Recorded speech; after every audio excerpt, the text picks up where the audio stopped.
Chỗ đó trong lịch bơi cả vì vật từ đóដើម្បីសម្រេចនៅអ្វីដែលអ្នកបងប្រាថ្នាគេថាណានៅពេលដែលយើងអាចធ្វើអ្វីសម្រេចបានអ្វីដែលយើងចង់បានណាវាជាក្តីសុខបំផុតអញ្ចឹងដើម្បីយើងទទួលបានក្តីសុខហ្នឹងគឺយើងត្រូវកំណត់សកម្មភាពដែលយើងត្រូវធ្វើដូចគ្នាហើយយើងមិនចាំខ្វល់ពីសម្ដីអ្នកដទៃថាគេគិតថាអាទិសដៅឬក៏អីដែលយើងចង់បានហ្នឹងវាខុសឬក៏វាប្លែកចម្លែកអីខុសគេសំខាន់ឲ្យតែធ្វើយើងមានក្តីសុខគឺយើងធ្វើវាទៅការកែលម្អការទទួលអារម្មណ៍ខ្មាស់អៀនយើងខ្មាស់អៀនដោយសារអីដោយសារអ្នកដទៃគេមើលមកយើងអត់ដូចគេកំណត់យើងអត់ដូចគេអញ្ចឹងពេលខ្លះគេមើលមកវាអាចថាត្រឹមត្រូវប៉ុន្តែពេលខ្លះគឺវាមិនត្រឹមត្រូវដែរប៉ុន្តែយល់ល្អយើងគួរតែជ្រើសរើសធ្វើអីដែលជាធ្វើអីតាមបេះដូងខ្លួនឯងឧទាហរណ៍ថាយើងស្លៀកពាក់បែបហ្នឹងទៅ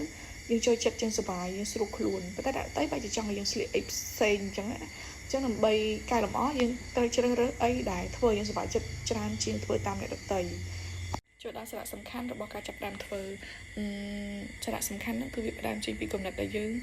ចង់សិនហើយយើងព្យាយាមធ្វើវា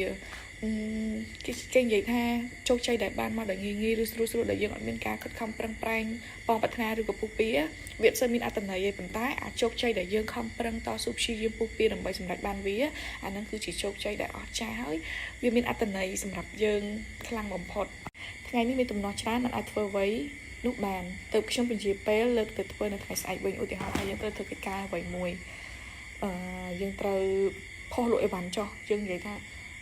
ថ្ងៃនេះមិនធ្វើចាំស្អែកចាំផុសលក់អញ្ចឹង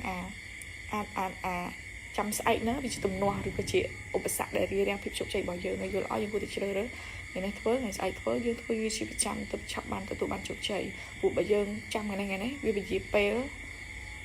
នៃការជោគជ័យរបស់យើងបន្ថែមទៀតខ្ញុំនឹងរងចាំរហូតដល់ខ្ញុំមានអារម្មណ៍ថាចង់ធ្វើ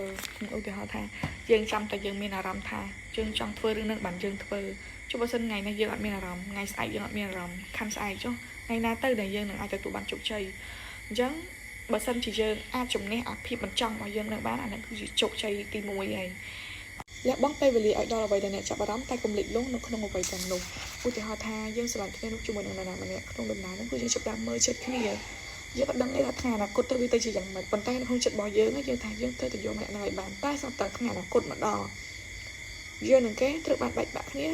ឬក៏អត់បានគ្នាអញ្ចឹងហើយយើងមានអារម្មណ៍ថាយើងឈឺចាប់ខ្លាំងមែនតើអញ្ចឹងមានន័យថារយៈពេលដំណើរទៅមុខហ្នឹងយើងគួរតែរៀនធ្វើចិត្តខ្លួនឯងឲ្យហើយថាកុំរំពឹងទុកលើវាខ្លាំងពេកពេលខ្លះវាអាចទៅជាបែបអនាគតអាចបែកបាក់គ្នាឬក៏បានគ្នាអញ្ចឹងយើងគួរតែត្រៀមចិត្តទុកមុនដើម្បីកុំឲ្យយើងមានសម្ពាធនៅថ្ងៃក្រោយការសាកល្បងគ្រប់អ្វីដែលអ្នកចាប់អារម្មណ៍ចឹងការសាកល្បងវាជាការបថុយយើងដឹងថាថ្ងៃអនាគតវាយ៉ាងម៉េចទេអញ្ចឹងហើយការសាកល្បងខ្លះ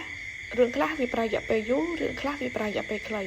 ក្នុងរយៈពេលខ្លីយើងងាយសម្រេចចិត្តងាយដឹងមើលឃើញអនាគតលឿនទេប៉ុន្តែរយៈពេលយូរដែលយើងពិបាកអញ្ចឹងគេថារយៈពេលយូរហ្នឹងបើសិនជាយើងធ្វើទៅ